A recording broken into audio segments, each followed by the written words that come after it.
Good morning. This is Rachel Curtis, the Desert Doula with Ask a Birth Professional. Dr. Bootstaylor, while I'm doing the intro, I think we lost your image. I don't see your face anymore. So I'm going to let them adjust over there on that side. We just had them. And so I will go ahead and yes, today we are, I'm interviewing Dr. Brad Bootstaylor. He is an MFM and an obstetrician.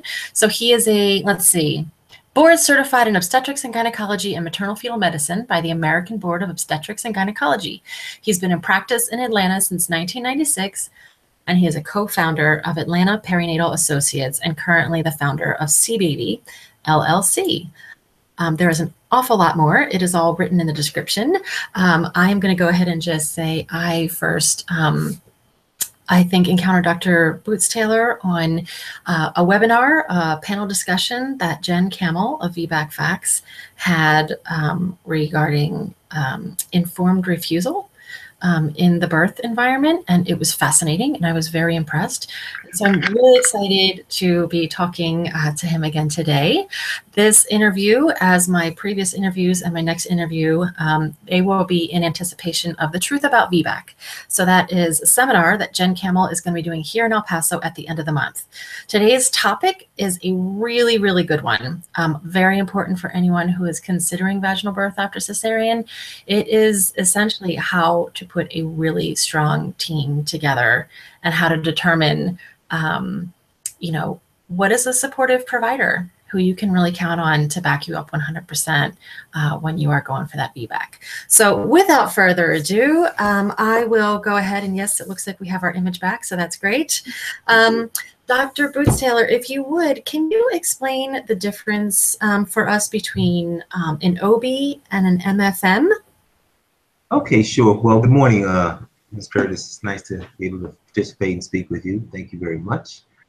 To answer your question, an OBGYN or an obstetrician, excuse me, has done 4 years of residency training, if you will, and they can do a wide range of maternal and or women health related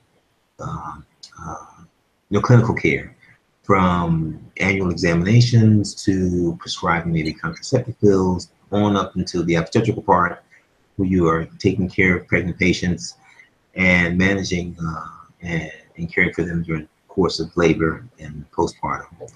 So that's what an OB-GYN does, and that's just a broad stroke of what that specialty is. The maternal-fetal medicine component, the MFM, also known as perinatology, or perinatologist, they add some additional years of training to their basic OB-GYN training.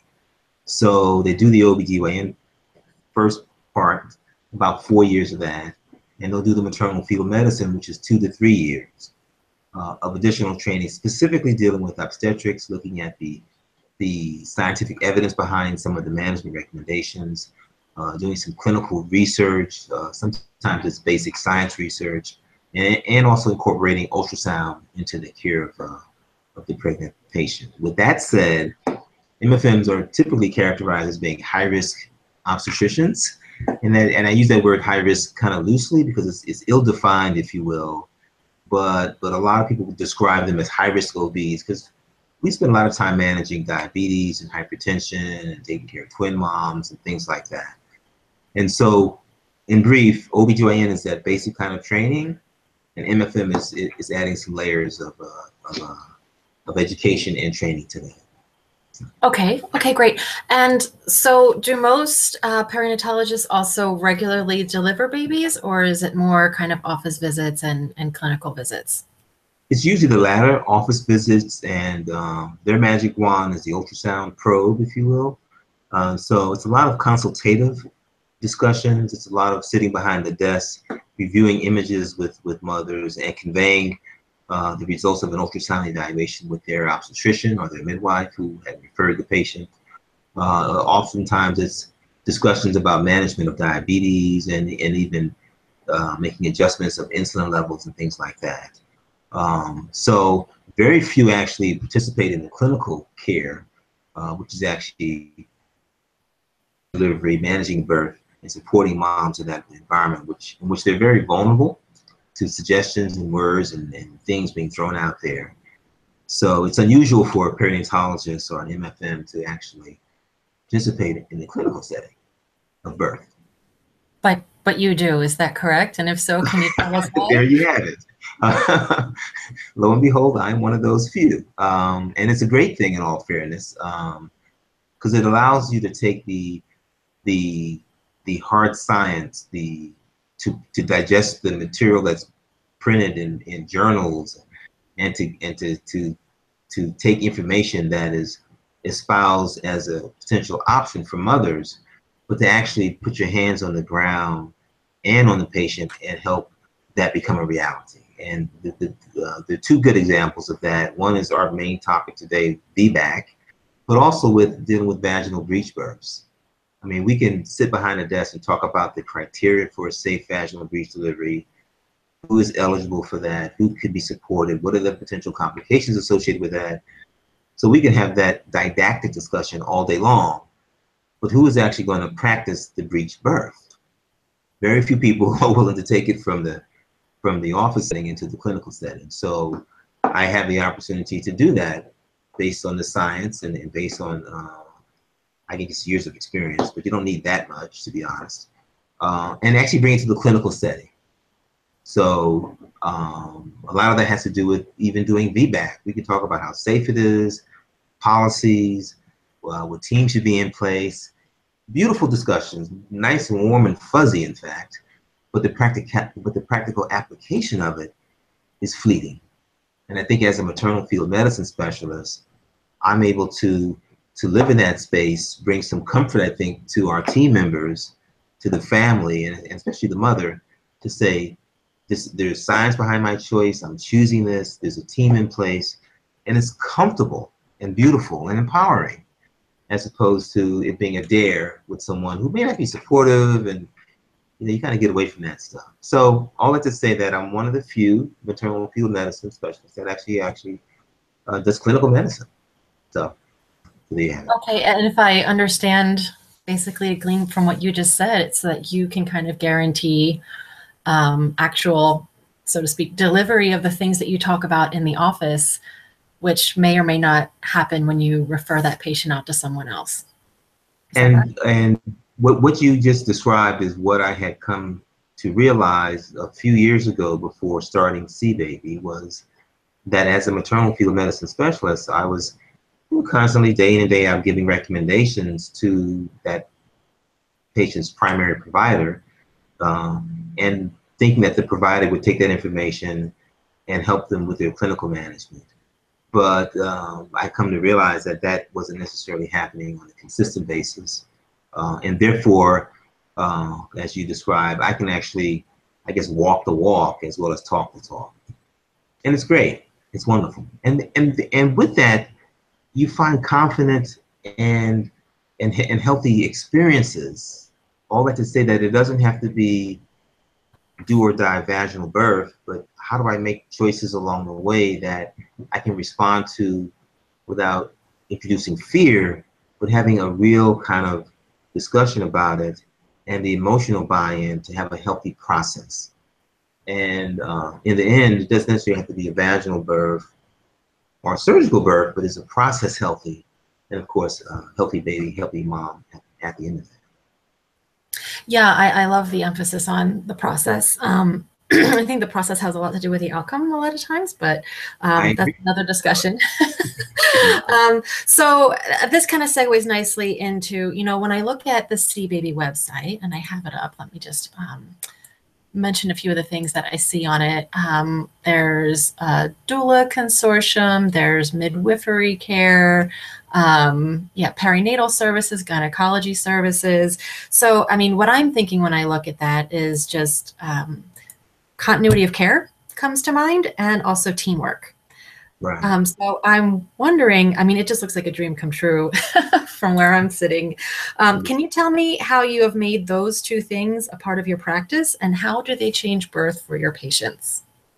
Wow, tough questions. I guess a lot of things evolved into where we are, but they the options you see listed, or the various components you see listed, actually came out of a need that our patients were seeking, in that we would see patients coming to us at least for a conversation about maybe VBAC and or managing their diabetes and not making them feel as if they are a ticking time bomb.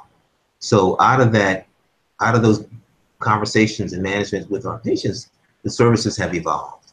Oftentimes, including the patient or the mother or the woman in the management creates the teamwork. It creates the ability to say, hey, we would like for you to do this, to say take vitamins or IV fluids or therapies. Now, how do we make that happen? If someone's not on the team and who doesn't believe in or trust the philosophy, then you come up against a wall. You come up with, against some resistance. What we have learned is that if there's a need that our patients need, how do we now address it? And should the service grow to address it? And that's what you see on our website from the doula consortium, the GYN services. As an FYI, there's going to be an IV infusion service coming up in 2018, as well as a pediatric service. So the team evolved out of the need to support the family and the mother. And with that evolution comes not just plugging people into those places, but a belief in the philosophy. You have to feel that this is not something that's on the margins, but that it truly is part of the scientific evidence that's, and now you have the ability to actualize that. So when we have conversations with our mothers about VBAC, as for instance, it's not some kind of pie in the sky idea. It's kind of, this is the goal. This is how the team can support it.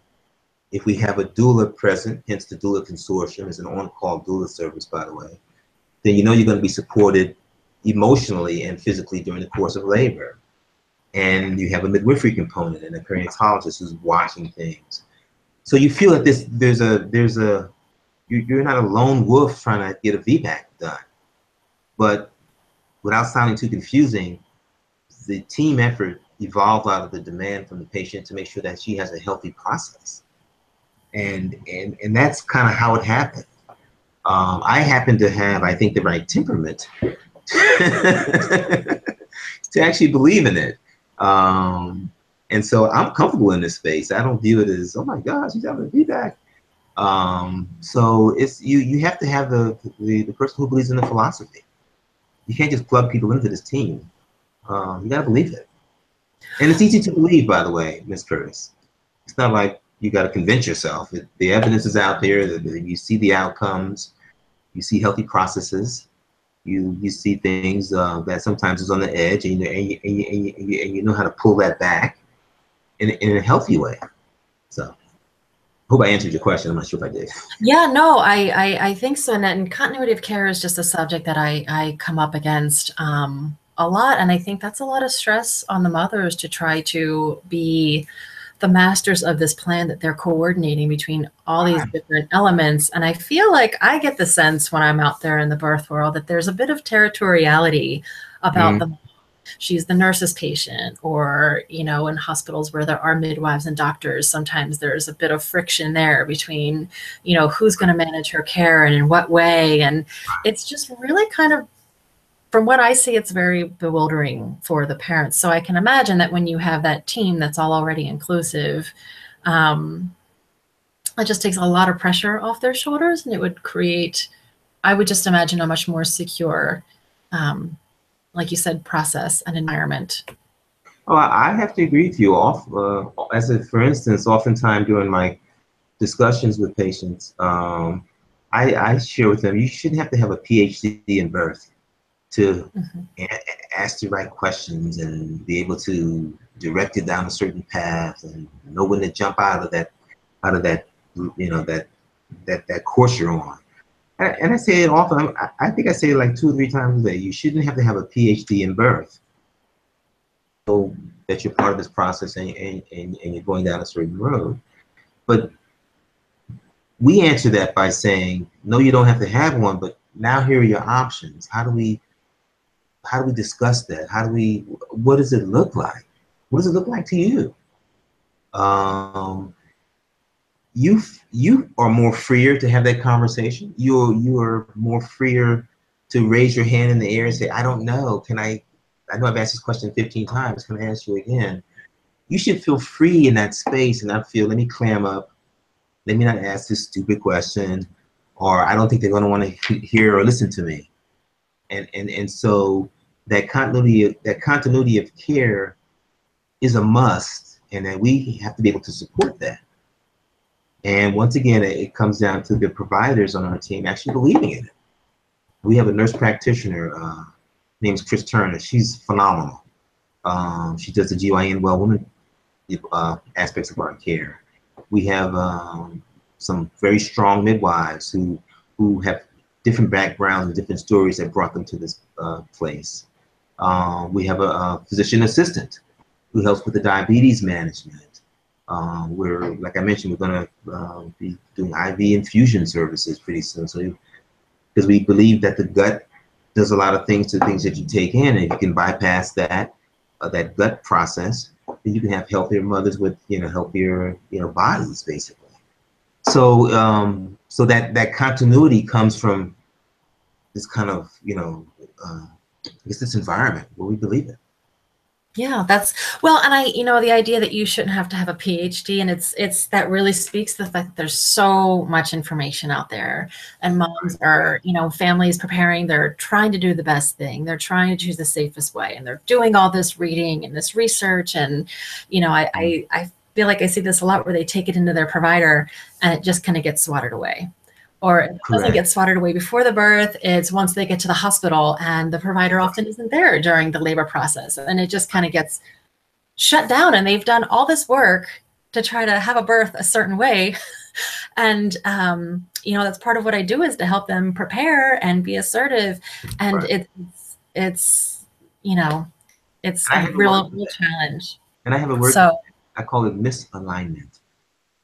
You're not in alignment anymore. So even though you're well prepared, people out there that you come across either swat it away, shut it down, you can't, policies, hospital policy, there's so much misalignment that you end up withdrawing. And then, like you mentioned earlier, that impacts the outcome oftentimes. So if we can create at the front end alignment, then you have healthier processes. I personally think better outcomes, no matter how it kind of goes, to be honest, by having alignment of everyone. And that's that team alignment, that continuity you speak about. So if there's alignment, then it's all good. Absolutely. Okay, so let's say new patient comes in, she has a uterine scar, probably from a cesarean, let's say. What's the conversation that you have with her about that in the first visit? How do you speak to your patient about that? Yeah, sure. I try to disarm them so that they can relax about it, and I kind of start off by saying something like, you mother can tell me more about VBAC, laboring, trial of labor, previous scar than I can ever convey to you, because I know you probably have come here with a lot of information, trying to find individuals to support it. So you know more about VBAC than I can ever share with you. So that automatically puts them in the position of, oh, okay, we're going to have a conversation about this. This is not a counseling session where I'm trying to give you permission to labor. So in having now a conversation about the desire to have labor and hopefully a vaginal birth, that mother feels more part of it, just right off the bat. I also, in my initial conversation, say the risk of a complication is extremely low, such that a national organization, the American College of OBGYN, supports it broadly. It is unusual for a national organization, at least in medicine, to support anything with such a broad, sweeping endorsement. That must mean the complication risk is extremely, extremely low, such that it's less than 1%. It's 1 in 200. So I start off that way to say, you don't have to come in here with a stack of papers to try to have a VBAC. I also let them know that before we used to VBAC everybody. And then it turned away from VBACing anyone. But now our college is endorsing that. Mothers have access to information through their cell phones even about the risk associated with trial of labor after previous cesarean or trying to VBAC. So my conversation initially is about giving them the reins on this process. And then now, how do we support that? What does that look like? And I share with them that we can talk all day about uterine rupture, but it's a small number. Let's talk about how this can be a healthy process for you. I do encourage them to take childbirth education if they haven't. We actually go over what their birth looked like previously, and how do they feel about that? A lot of times it's one of disempowerment. I was told this needed to happen, or I was induced, or this and that, and I would say, well, we have to do something different, and this is how we like to do something different. We like to await spontaneous labor. We don't have a cutoff in the date. We'll do normal fetal surveillance at the end of the pregnancy, awaiting spontaneous labor. And I let them know that you may ask to be induced, and that's a different induction than me saying you need to be induced for no reason because you reached the magical cutoff date. So if you feel in that particular example that you want to be induced, you're going to surrender to it. It's going to be a healthier process. And I can understand having the desire for an induction. So along the way, you're going to have options and conversations, and we're not going to view VBAC as a dangerous process. And from that first visit onward, our moms they let their hair down, literally. And they come to the prenatal visits. They see me once in a while, to be honest. They see the midwives. They feel that this is a healthy pregnancy, and typically is, that they don't have to wonder if someone's going to pull the rug out from underneath them and switch at the end. So, but I try to initially let them know that you have the information and we're following along and making sure we work together to support your preference. Yeah, so mom's at the head of the process. I think that's really important. That's great. Yeah. Yeah. So, okay. So for the families who aren't in Atlanta, who are considering VBAC and looking at their options, what advice, what just some general advice that you can give them to build a supportive system? And I understand that you have an application to help with this. Yes. Well, like we've been talking about, the team is important. I realize that oftentimes the family or the mother doesn't know who should be on the team.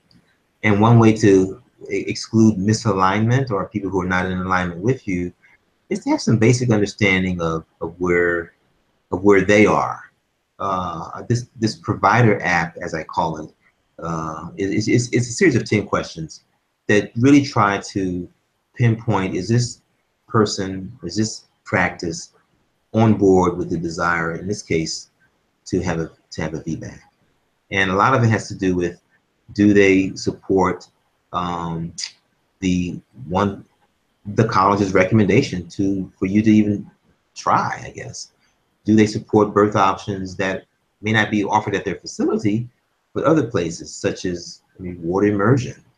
Do they support doulas? Do they support you having a birth plan?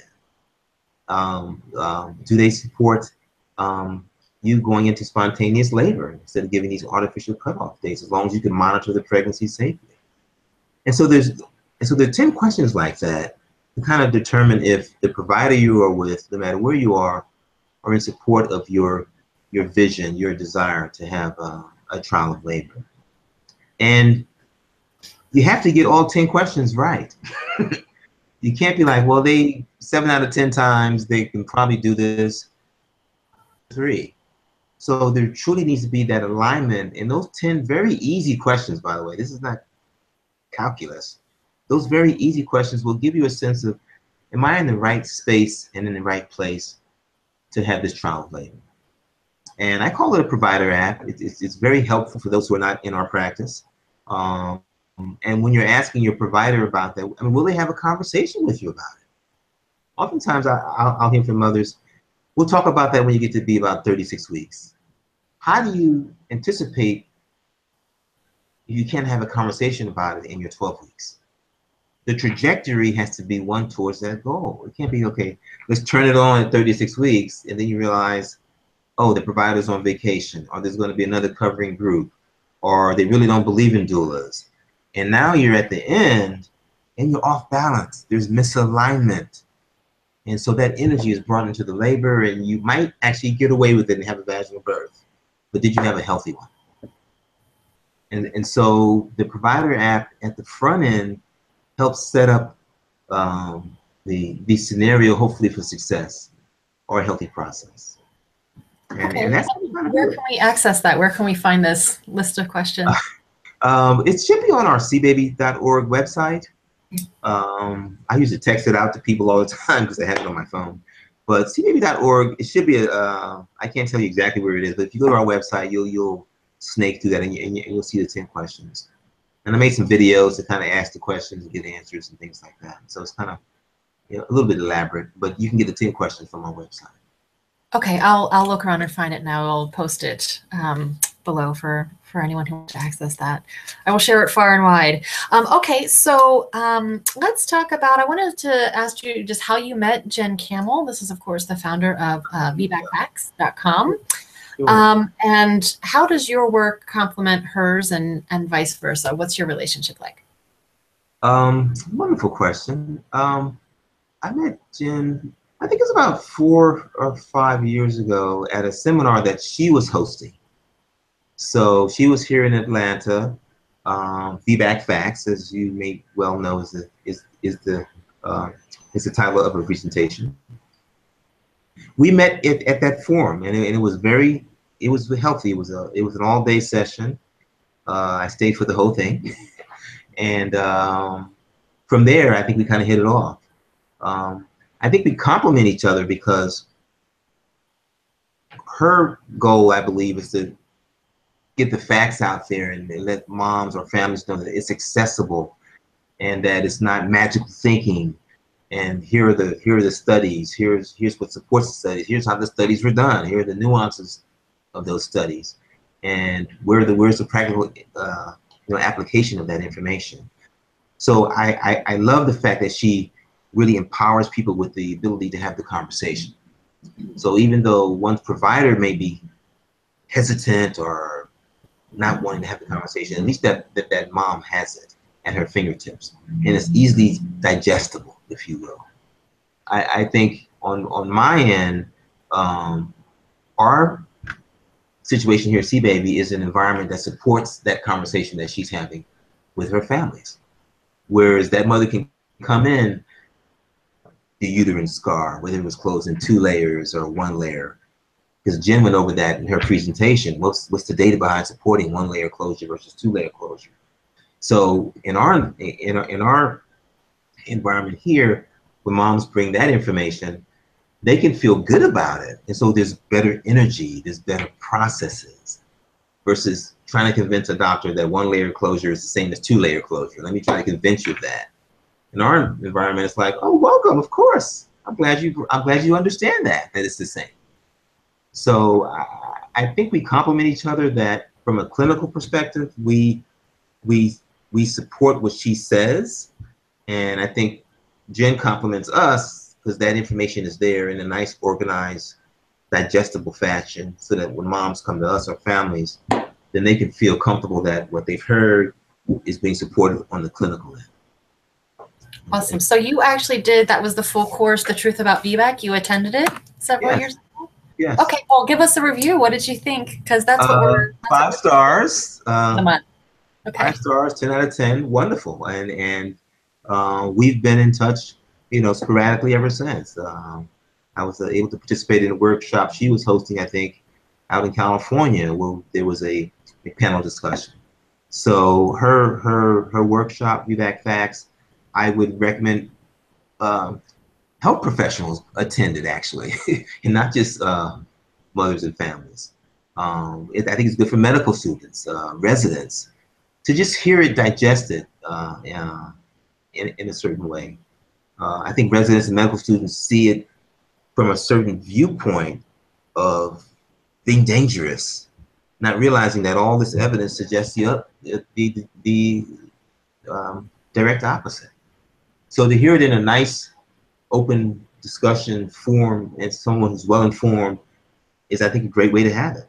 So I would endorse it 100%, easily. Okay, well, wonderful. I think that is about all I wanted to cover today. Is there anything you'd like to add for our viewers? Well, two things. One, how did you and Jen cross paths? I'll throw the question back at you. And then I'll have some closing, I guess, comments. Okay. Well, I'm a labor doula, but I actually met Jen. I mean, I knew of her. I found her site when I was pregnant with my second baby after a cesarean, and just took a great deal of. It was very encouraging. Here was this other woman who had built an entire site about this, and you sort of struggle in that situation with just everyone just thinking that you're taking on this humongous risk. Right. Right. And am I doing the right thing? And am I really endangering my baby? And am I crazy to want to do this? And why is it important to me? And having VBAC facts out there, it was just like, oh, well, clearly I'm not alone. Right. And feeling that way and thinking that it's important and wanting to have my vaginal birth. So that's where I first found her. And then I have since become a labor doula and a lactation counselor. And, I work with, families now. And I'm collaborating with a local birth center to bring her seminar here, which I've wanted to do for a while. Wow, wonderful. So yeah, we'll have her here on the 27th. We're really excited. Wonderful, wonderful. Okay. My closing comments, I guess, is that with the customer, who is the mother, I think that will change how providers support their options.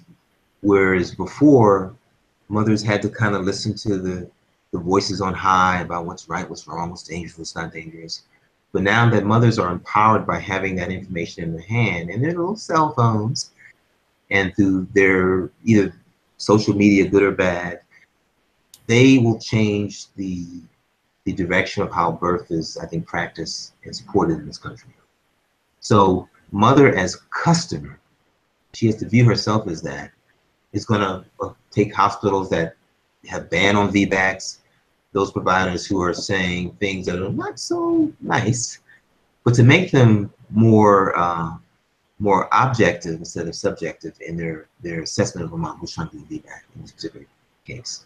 So I think the customer / patient is going to drive the direction of how maternity care is given. And moms are now empowered by having that information right at the tip of their fingers. And they don't have to know you or me to say, hey, listen, there's a group out in Atlanta that does this, and I've seen them. But there's a labor doula in this place. And so she can go in there confident.